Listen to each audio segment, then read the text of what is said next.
1 Thessalonians 5:19 through 21. Do not quench the spirit. Do not treat prophecies with contempt, but test them all. Hold on to what is good. Reject every kind of evil. So do you realize, and I've seen this with wonderful, wonderful church members, they've got disappointed through the years. They don't like the prophetic word they're getting, and so they treat it with contempt. And they actually end up calling the person false that gave that prophecy.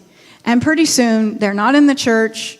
They're not following God at all. They're completely in the world. It's just like amazing to me. It's so sad.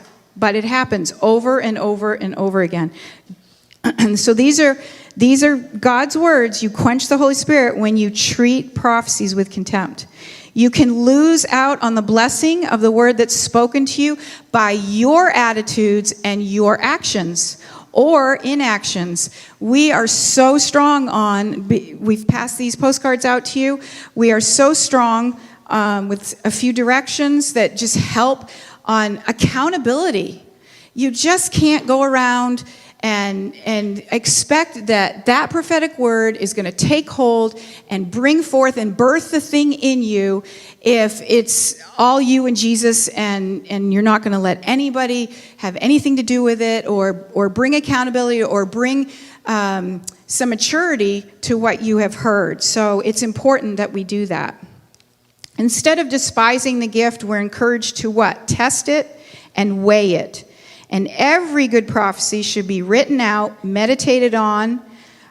There's promises, warnings, and conditions. You can take a prophetic word, type the whole thing out, leave space, and highlight it. Pick out the colors you want.